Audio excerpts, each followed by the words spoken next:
Video clip open করতেই যেন সাবিয়ার পায়ের নিচের মাটি সরে যেতে লাগলো। নিজের দেহ প্রদর্শন করে এটা তার নিজের হাতেই ধারণকৃত ভিডিওটা সে একমাত্র ওর বয়ফ্রেন্ডকেই দিয়েছিল, যার সাথে ব্রেকআপ হওয়ার প্রায় 1 বছর হয়ে গেছে। হঠাৎ অপরিচিত একটা নাম্বার থেকে ভিডিও ক্লিপটা আসা শুভ কিছুর লক্ষণ নয়, সেটা বুঝতে সাবিয়ার অসুবিধা হয় না। আগামী মাসের 15 তারিখ ওর বিয়ে ঠিক করা হয়েছে, আর এমন সময় যদি উল্টোপাল্টা কিছু হয় তাহলে সে ওর বাবার কিছুতেই মুখ দেখাতে পারবে না। সাবিয়া ওর বাবার একমাত্র আদরের মেয়ে। ওর বাবার স্বপ্ন ছিল একমাত্র মেয়েকে ভালোভাবে লেখাপড়া করিয়ে একটা ভালো ঘরে তুলে দেবেন। উনি এখন ওনার স্বপ্ন পূরণের দ্বার প্রান্তে দাঁড়িয়ে আছেন, আর এই বিষয়টা সাবিয়াকে সবচেয়ে বেশি ভাবাচ্ছে। রাতে বাসার সবাই যখন ঘুমিয়ে পড়েছে, সে তখন চেয়ারে বসে টেবিলে মাথা হেলিয়ে দিয়ে জেগে আছে। এদিকে টেবিলে রাখা ফোন এক নাগাড়ে ভাইব্রেট হচ্ছে, কিন্তু ও ইচ্ছে করেই ফোন তুলছে না। ফোনে আবিরের মেসেজ এসে ঢুকলো। কি হলো, ঘুমিয়ে পড়েছো নাকি? ফোন তুলছো না যে? আবির হলো সেই ছেলে যার সাথে ওর বিয়ে ঠিক হয়েছে। সাবিয়া ওকে আগে থেকে চেনে না। বিয়ে ঠিক হওয়ার আজ 12 দিন হলো, আর এই 12 দিন থেকেই আবিরের সাথে ওর যোগাযোগ। অল্প কদিন কথা বলে সাবিয়ার মনে জায়গা করে নেয় আবির। সে আবিরের সাথে কথা বলতে পুরোপুরি স্বাচ্ছন্দ্য বোধ না করলেও আবির এমনভাবে ওর সাথে কথা বলে যা ওকে মুগ্ধ করে দেয়। সাবিয়ার মনে কেমন একটা অপরাধবোধ ফুটে উঠেছে, যার কারণে সে আবিরের সাথে এখন কথা চাইলেও কথা বলতে পারবে না। যদি সে এসব জানতে পারে তাহলে কি হবে? এই প্রশ্নটা আপাতত সাবিয়াকে কুঁড়ে কুঁড়ে খাচ্ছে। মধ্যরাত, চারপাশটা নীরব হয়ে এসেছে। মেয়েটা ঘড়ির কাঁটার শব্দের সাথে তাল মিলিয়ে হাতে থাকা কলম দিয়ে টেবিলে ঠুকঠুক করে শব্দ করে চলেছে। ঠিক তখন ফোনে একবার ভাইব্রেট হয়ে স্ক্রিনে ভেসে উঠল, কেমন আছেন সাবিয়া আফরোজ? ঘুম আসছে না? সঙ্গে সঙ্গে সে মোবাইলে হাতে নিয়ে দেখতে পেল মেসেজটা সেই নাম্বার থেকে এসেছে যে নাম্বার থেকে ভিডিও ক্লিপটা এসেছিল। সে সাথে সাথে নাম্বারটিতে ডায়াল করে দেখল নাম্বারটা সুইচ অফ দেখাচ্ছে। ততক্ষণে আর একটা মেসেজ এসে ঢুকেছে। নাম্বারে ডায়াল করছো যে, খুব ফোনে কথা বলতে ইচ্ছা করছে নাকি? সাবিয়া এবার মেসেজের রিপ্লাই দিল, কে আপনি? কি চান বলুন তো? আর এই ভিডিওটা আপনি কোথায় পেলেন? সাথে সাথে রিপ্লাই আসে, যা চাই তার ঠিক সময় চেয়ে নেব, এখন ঘুমান, জেগে থাকলে ওই মায়াবী চোখগুলোর নিচে দাগ পড়ে যাবে। শুভরাত্রি সাবিয়া আফরোজ। এরপর সাবিয়া আরও অনেকগুলো মেসেজ দেয়, কিন্তু ওপাশ থেকে কোনো রিপ্লাই আসে না। সে অনেকক্ষণ চুপ করে থাকে। এরপর ওর 2 ঠোঁট থেকে সক্রিয়ভাবে উচ্চারিত হয়, তাহলে কি অর্ণব? ফোনে সে মুখস্থ থাকা অর্ণবের নাম্বার তোলে, কিন্তু ডায়াল করতে সাহস পায় না। সাবিয়া যখন সদ্য ভার্সিটিতে পা রাখে, অর্ণব তখন একই ডিপার্টমেন্টের 2য় বর্ষের ছিল। দেখতে অর্ণব যেমনটা সুদর্শন, চলাফেরায়ও সে ঠিক ততটাই উৎপীড়ক ছিল। শিক্ষক থেকে শুরু করে ভার্সিটির সবাই অর্ণবকে এক নামে চিনত। ভার্সিটিতে তার একমাত্র প্রতিদ্বন্দ্বী ছিল 4র্থ বর্ষে থাকা আকাশ। বাবার ক্ষমতা আর প্রভাব খাটিয়ে আকাশ ভার্সিটির দলগুলোর লিডার হয়ে ওঠে। অর্ণব আকাশের থেকে 2 বছর জুনিয়র হলেও ভার্সিটিতে দুজনের প্রভাব ছিল সমান। একদিক থেকে আকাশ আর অর্ণবের মধ্যে মিল ছিল। তাদের দুজনেরই মেয়েদের অনেকটা সম্মানের চোখে দেখত, আর এই জিনিসটা ক্যাম্পাসে সকল মেয়েদের আকৃষ্ট করে। সুন্দরী মেয়েরা তাদেরকে প্রেম নিবেদন করলেও তারা প্রতিবারই ফিরিয়ে দেয়। এই দিক থেকে অর্ণব আর আকাশ যেন এক সূত্রে গাঁথা। একদিন ক্যাম্পাসে একটা স্টেজ প্রোগ্রামে আকাশ অর্ণবকে সকল শিক্ষক ও শিক্ষার্থীদের সামনে অপমান করে, আর সেই দিনই প্রথমবার তাকে নিয়ে পুরো ক্যাম্পাস হাসাহাসি করে। অর্ণব নিজেকে সামলে রাখে, সে স্বাভাবিক থাকার চেষ্টা করে। প্রোগ্রাম শেষে সে বন্ধুদের সাথে আড্ডা দিতে থাকে। এমন সময় তাদের পিছন দিয়ে একদল মেয়ে যাচ্ছিল। অর্ণব সেটা খেয়াল না করে পিছন দিকে হেলতেই সে একটা মেয়ের সাথে ধাক্কা খায়। মাথা ঘুরিয়ে পিছনে তাকায়, মেয়েটা ওর গালে সচরে 5-6টা থাপ্পড় বসিয়ে দেয়। অর্ণব অবাক হয়ে মেয়েটার দিকে তাকিয়ে থাকে। ক্যাম্পাস থেকে বের হওয়ার আগে যতদূর মেয়েটাকে দেখা যাচ্ছিল ততক্ষণ অর্ণব সেই দিকেই তাকিয়ে থাকে। সে খোঁজ নিয়ে জানতে পারে মেয়েটার নাম সাবিহা। সেই দিন রাতে এক বন্ধু অর্ণবকে ফোন করে বলে যে ভার্সিটির গ্রুপের একটা ভিডিও ভাইরাল হয়েছে, সেটা দেখতে। অর্ণব সঙ্গে সঙ্গে ভিডিওটা দেখে নিল। যখন মেয়েটা তার গালে থাপ্পড় মারছিল তখন কেউ এই ভিডিওটা করেছে, আর এটা ভাইরাল করেছে আকাশ। পরের দিন অর্ণব ক্যাম্পাসে ঢুকতেই যেন পুরো ক্যাম্পাস ভয়ে কাঁপতে শুরু করলো। ওর হাতে একটা হকি স্টিক। অর্ণবের পিছনে ওর বন্ধুরাও ছুটছে। ক্যাম্পাসে কি হতে চলেছে সেটা আঁচ করতে পেরে ধীরে ধীরে পুরো ক্যাম্পাস খালি হয়ে যেতে লাগলো। ক্যান্টিন থেকে আকাশকে টেনে হিঁচড়ে বের করে অর্ণব ওকে হকি স্টিক দিয়ে বেধড়ক মারতে থাকে। একটা সময় মনে হচ্ছিল অর্ণব আকাশকে মারতে মারতে মেরেই ফেলবে। ঠিক তখন কোথা থেকে একটা মেয়ে ছুটে আসলো। অর্ণব দেখতে পেল সেই মেয়েটা সাবিহা। এসেই অর্ণবের বুকে ধাক্কা দেয়। অর্ণব কয়েক পা পিছনে সরে যায়। সে এবারও মেয়েটার দিকে অনেকটা অবাক হয়ে তাকিয়ে থাকে, যতক্ষণ সাবিয়া রক্তাক্ত আকাশকে তুলে নিয়ে একটা রিক্সা করে ক্যাম্পাস থেকে বেরিয়ে যায় ততক্ষণ সে ওর দিকে তাকিয়ে থাকে।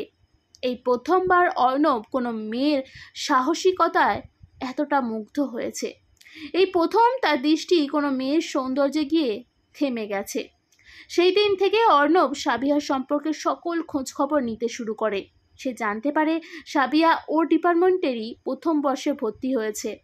একদিন ভার্সিটিতে ঢুকেই সাবিয়া দেখতে পেল তাদের ডিপার্টমেন্টের বিল্ডিংটা অনেক রঙিন করে সাজানো হয়েছে।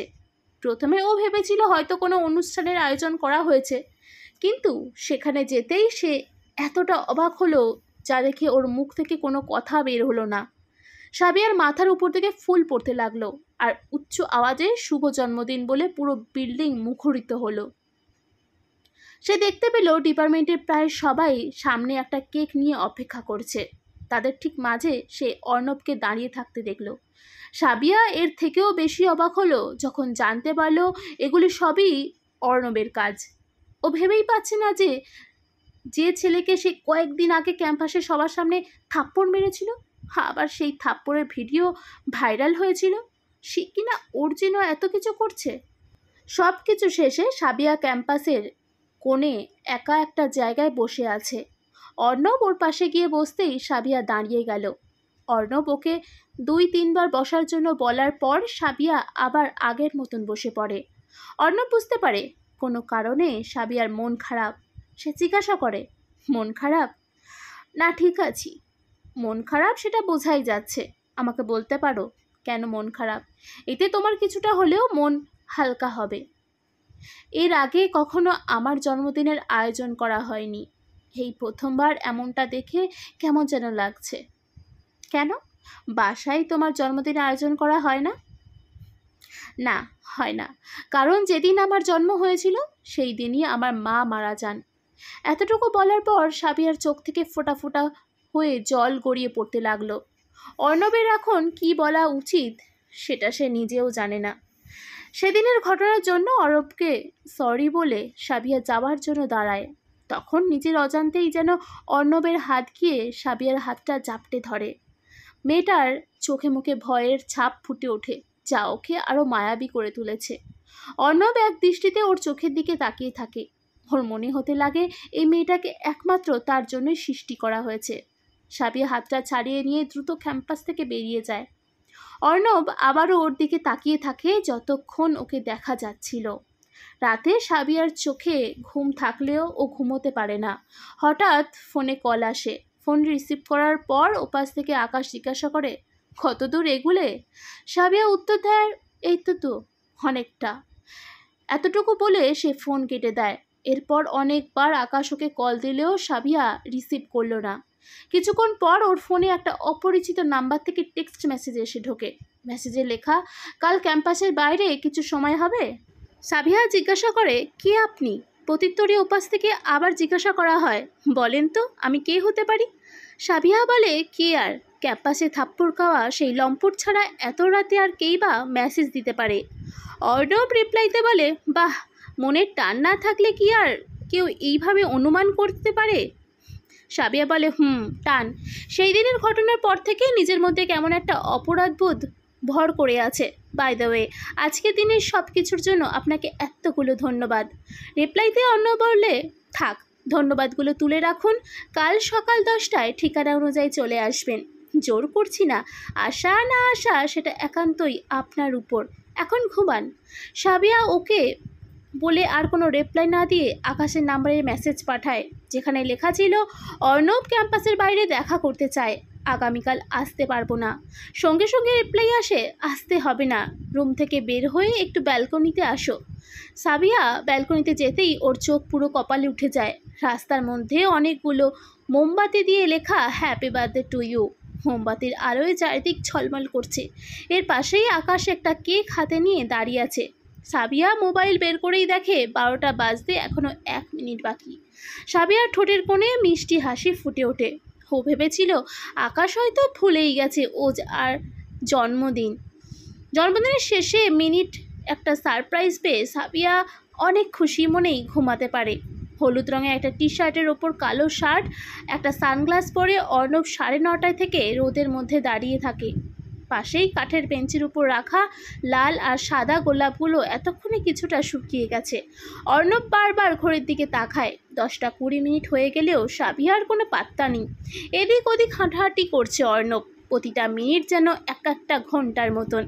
11টা পর্যন্ত অপেক্ষা করে যখন সে হতাশ হয়ে চলে যাবে, ঠিক তখন দেখতে পেল একটা রিকশাতে করে সাবিয়া আসছে। সে সাথে সাথে ফুলগুলো হাতে নিয়ে দাঁড়িয়ে রইল। সাবিয়া রিকশা থেকে নেমে অর্ণবের দিকে এগিয়ে আসতে লাগলো, আর অর্ণব ওর দিকে হাঁ করে তাকিয়ে আছে। কালো আর কিছুটা বাদামি রঙের একটা শাড়ি পরে এসেছে সাবিয়া, চুলগুলো ছাড়া, চোখে কাজল আর পাতলা লিপস্টিক।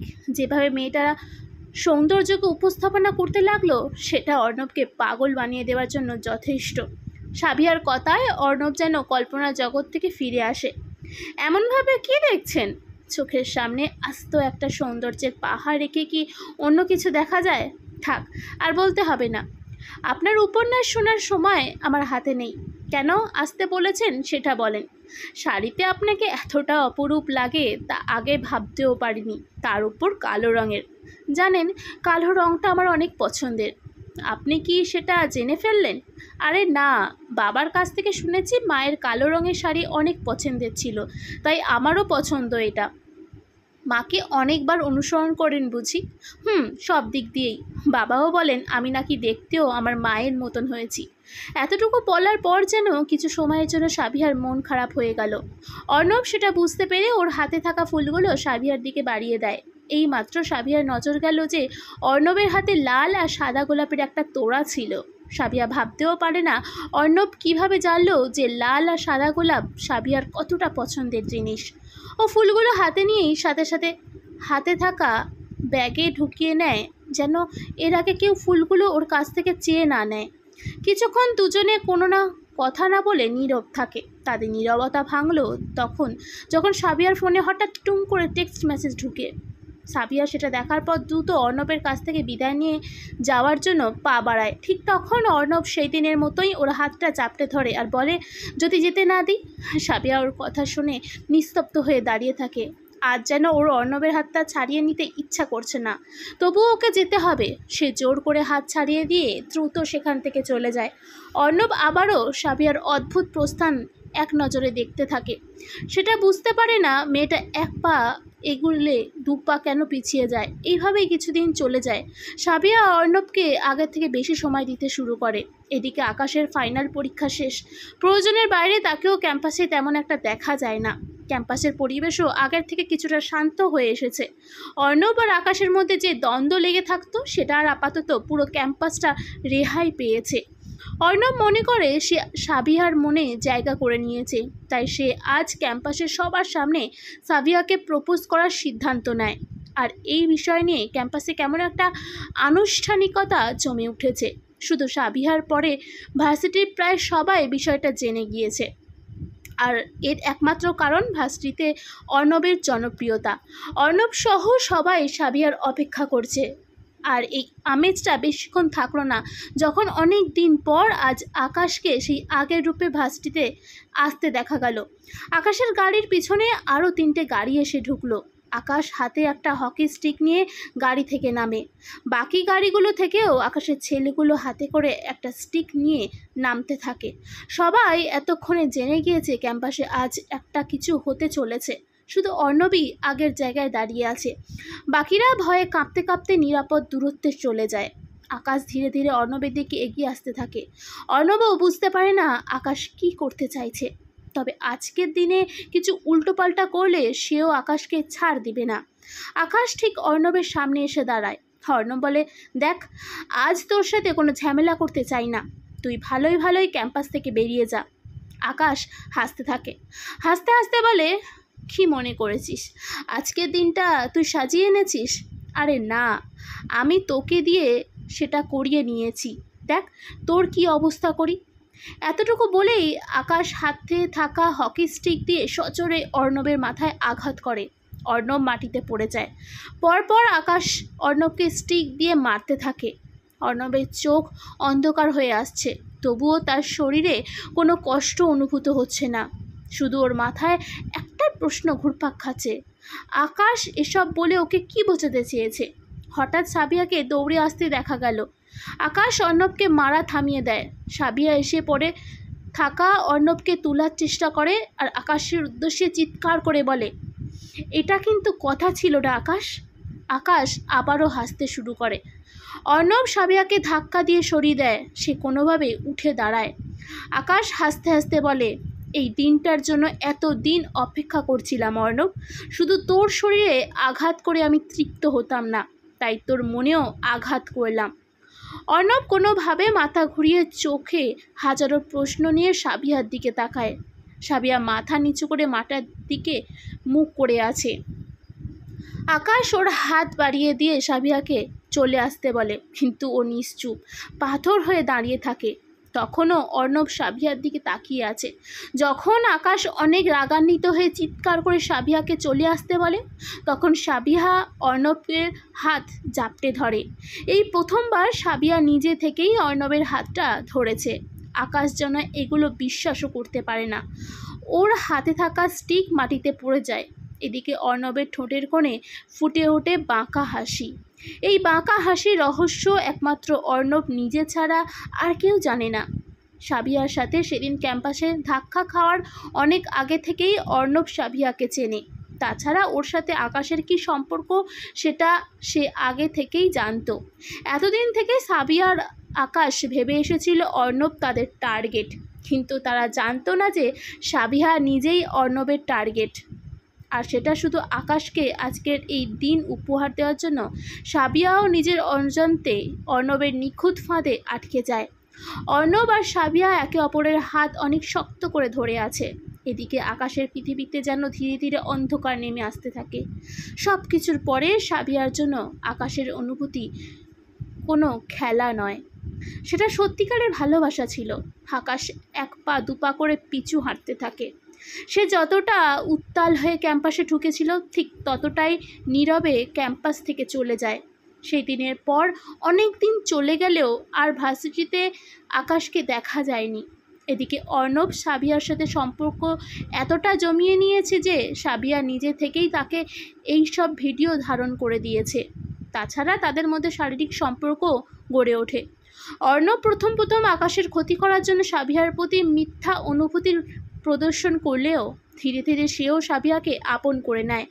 ওর মধ্যে সাবিয়ার জন্য বেড়ে ওঠে একটা সত্যিকারের অনুভূতি।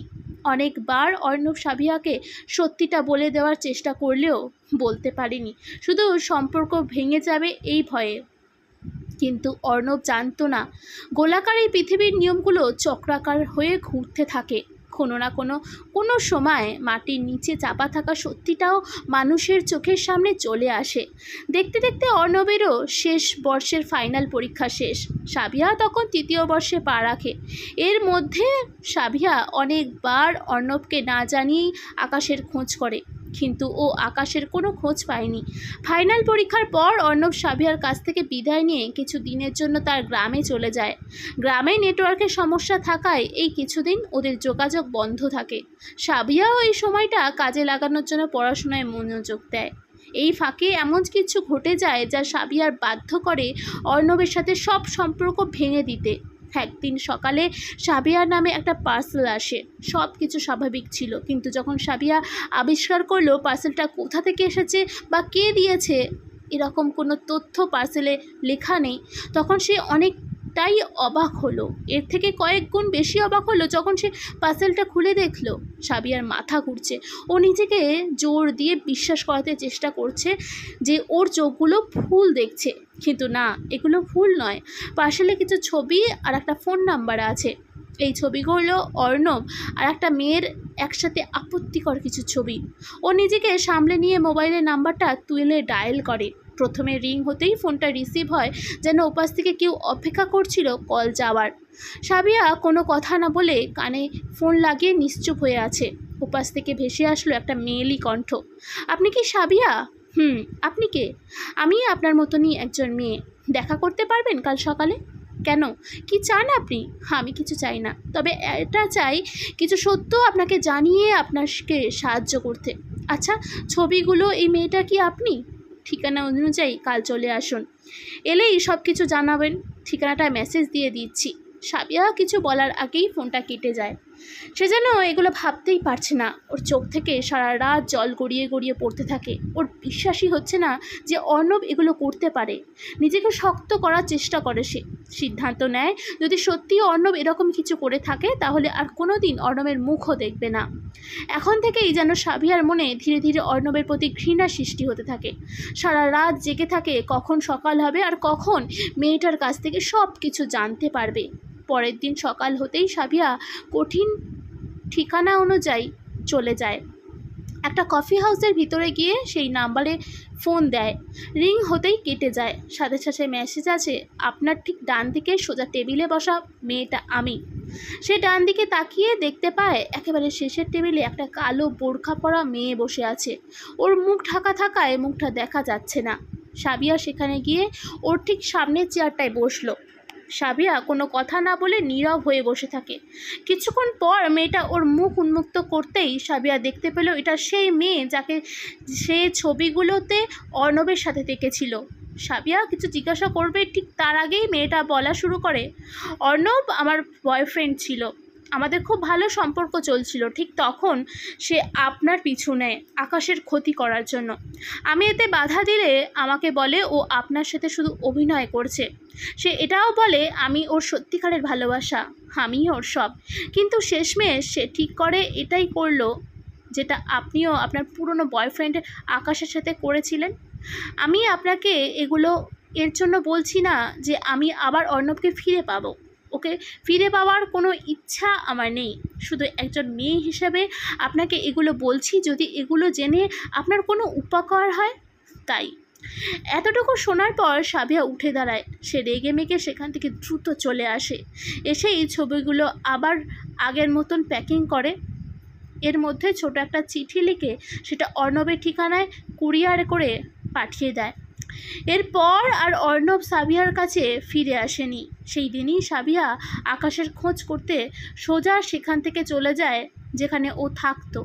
গিয়ে জানতে পারে আকাশ প্রায় 2 বছর আগে MBA করার জন্য বিদেশে চলে গিয়েছে, এখনও সেখানেই আছে। তারপর এখন ফোনে সে মুখস্থ থাকা অর্ণবের নাম্বার তোলে, কিন্তু ডায়াল করতে সাহস পায় না। 1 বছর হলো অর্ণবের সাথে ওর কোনো যোগাযোগ নেই। তাই ওকে ফোন করতে কেমন লাগছে সাবিহার। তবুও শেষমেশ ডায়াল করে বসে, কিন্তু নাম্বার ভুল দেখাচ্ছে। তার মানে অনেক দিন থেকেই নাম্বারটা ব্যবহার করা হয় না, যার কারণে এই নাম্বারের রেজিস্ট্রেশন বাতিল হয়ে গিয়েছে। সাবিয়া ভেবে পাচ্ছে না সে কিভাবে অর্ণবের সাথে যোগাযোগ করবে। একমাত্র ওর গ্রামের ঠিকানা ছাড়া অর্ণবের সম্পর্কে আপাতত আর কোনো তথ্য ওর কাছে নেই। আর 2 দিন চলে যায়। আজ এমন কিছু ঘটেছে যা সাবিয়া ভাবতেও পারে না। ঘরে তাকে মোবাইলে সেই ভিডিওটা পাঠানো হয়েছে যেটা সাবিয়ার ফোনে পাঠানো হয়েছিল। ভাগ্যিস কেউ দেখার আগে সেটা সাবিয়া নিজেই প্রথমে দেখে। সেই দ্রুত ভিডিও ফোন থেকে ডিলিট করে দেয়। যথারীতি আজকেও ওর চোখে ঘুম নেই। সাবিয়ার যেন বিশ্বাসই হচ্ছে না অর্ণব এরকম একটা কাজ করতে পারে। অনেক ভয় হচ্ছে ওর, যদি কোনোভাবে ভিডিওটা ফাঁস হয়ে যায় তাহলে আত্মহত্যা করা ছাড়া আর কোনো রাস্তা নেই। না, এর আগে ওকে কিছু করতে হবে। এর থেকে যেভাবে হোক ওকে রেহাই পেতে হবে। হঠাৎ ফোনে ভাইব্রেট হতেই সাবিহা টেবিলে থাকা ফোন হাতে নেয়। সে দেখতে পারলো আবার সেই নাম্বার থেকে মেসেজ এসেছে, যে নাম্বার থেকে ভিডিওটা এসেছিল। মেসেজে লেখা, দিন তো ঘনিয়ে আসছে সাবিয়া আফরোজ, আমারও অনেক তাড়া বেড়েছে। ভাবছি এবার ভিডিওটা একসাথে সবার নাম্বারে পাঠিয়ে দেবো। আপনি কি বলেন? ও সাথে সাথে রিপ্লাই দেয়, এগুলো করবেন না প্লিজ, আমাকে বলুন আপনি কি চান। ওপাশ থেকে রিপ্লাই আসে, যা করতে বলবো পারবেন? সাবিয়া উত্তরে বলে, হ্যাঁ পারবো, আপনি যা বলবেন তাই হবে। মেসেজের রিপ্লাই আসে, পারবেন বিয়েটা ভেঙে দিতে?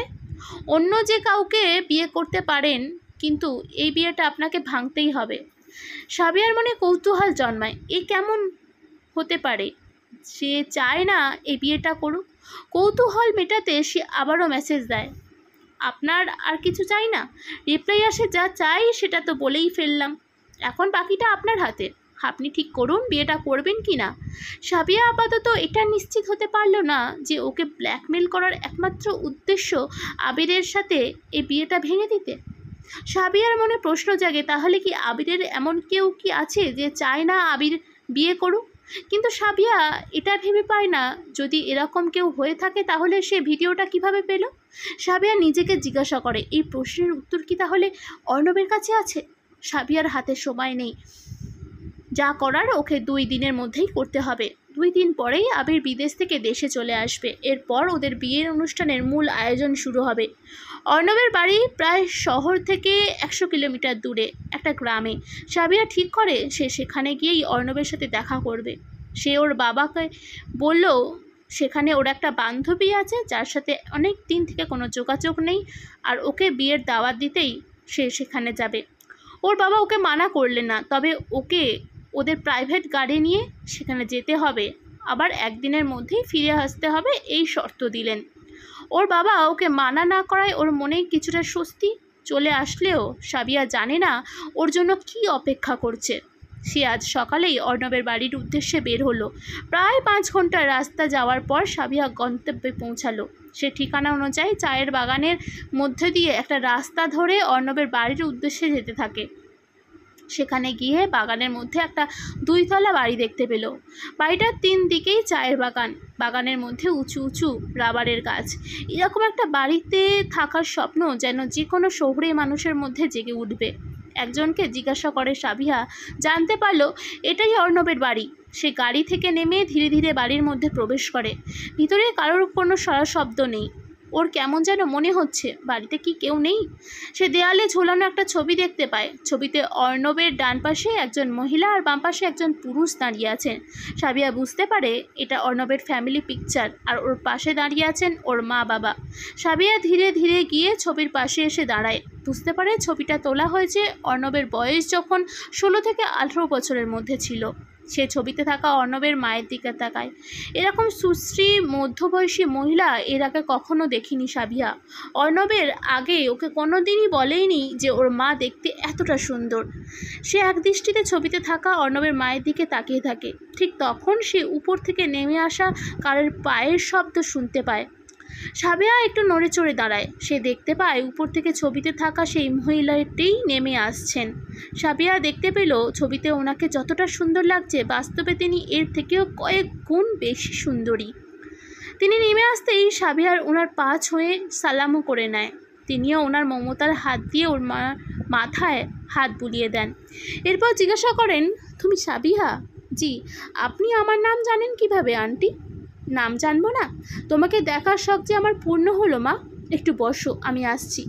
এতটুকু বলে তিনি আবার ওর মাথায় হাত বুলিয়ে দিয়ে ভিতরে চলে গেলেন। সাবিয়া বুঝতে পারে না অর্ণবের মা কিভাবে ওকে দেখেই চিনে ফেললেন। তবে ও এমন একজন মমতাময়ী সুন্দরী মহিলার সাক্ষাৎ পেয়ে এখানে আসাটা ধন্য মনে করল। সাবিয়া নিজের অজান্তেই ওর নিজের মায়ের চেহারা কল্পনা করতে থাকে। সে ওর বাবার কাছে থেকে শুনেছে ওর মাও দেখতে নাকি অনেক সুন্দর ছিলেন। সে ভাবে আজ যদি ওর মা বেঁচে থাকতেন তাহলে এরকমই একজন মা ওরও থাকতেন। এগুলো ভাবতে ভাবতে সাবিয়া দেখতে পেল উনি হাতে 1 কাপ চা নিয়ে ভিতরের দিকে বেরিয়ে আসলেন। এসে ওর হাতে চায়ের কাপটা দিয়ে বললেন, নাও মা, এটা আমাদের নিজেদের চায়ের পাতা দিয়ে তৈরি চা। আন্টি, আপনি বললেন না যে আমার নামটা কিভাবে জানেন, আর আমাকে দেখেই চিনে ফেললেন কিভাবে? সেটা তো জানবেই, আগে চাটা শেষ করে নাও। ও চাটা শেষ করার পর উনি ওকে ওনার সাথে আসতে বললেন।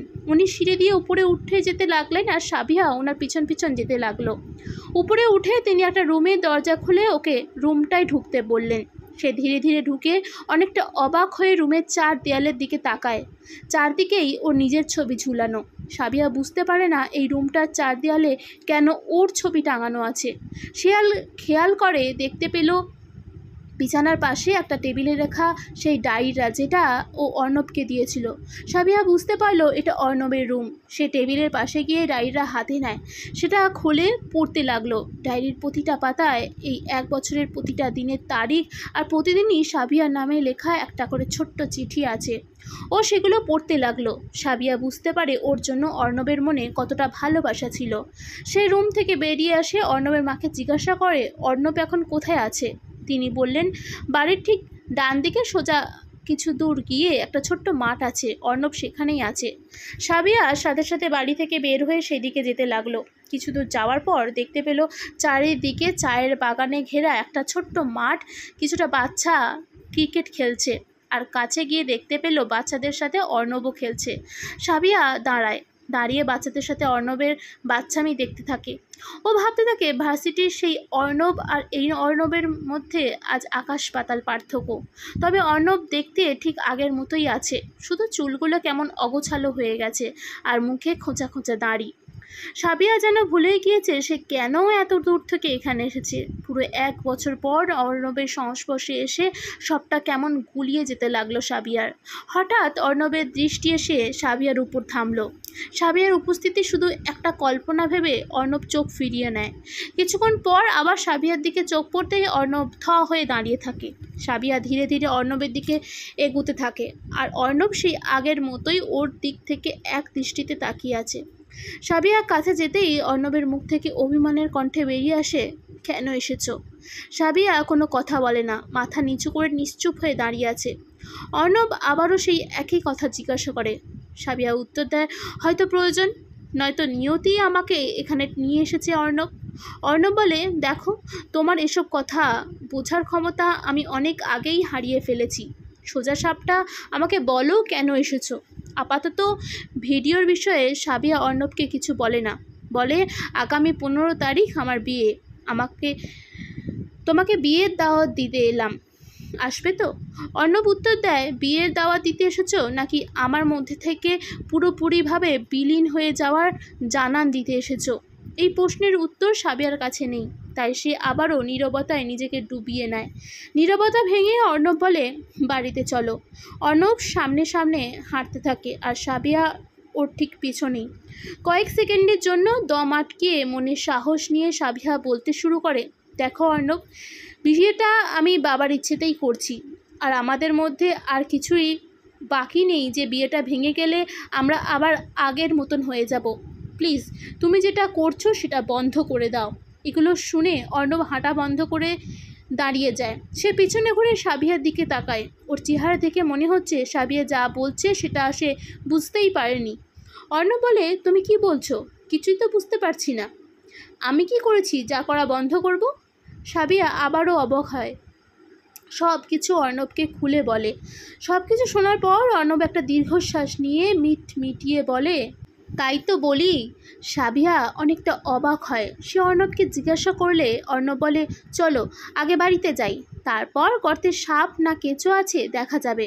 অর্ণব কেন এগুলো বলছে সাবিয়া কিছুই বুঝতে পারে না। সে অর্ণবের পিছন পিছন হাঁটতে থাকে।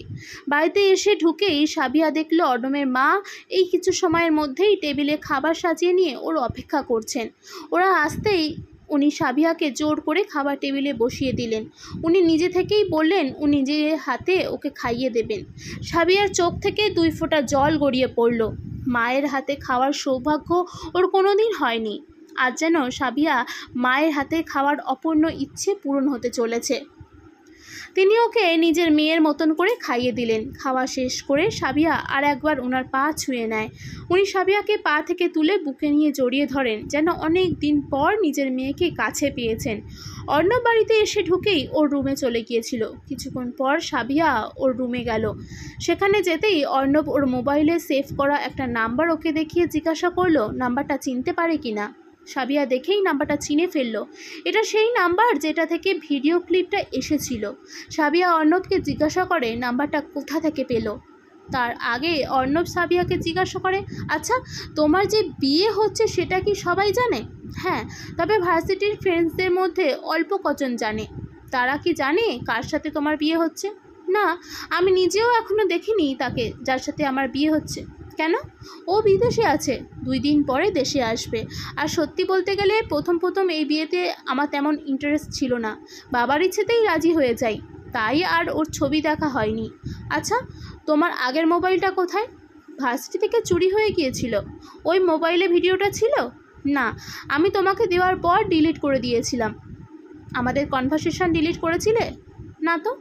তুমি ভিডিওটা ডিলিট করে দিলেও কনভারসেশন থেকে এটা আবার কেউ ডাউনলোড করা হয়েছে, হতে পারে। কিন্তু কে এসব করছে? আকাশ। কি বলছো এসব? ঠিক বলছি।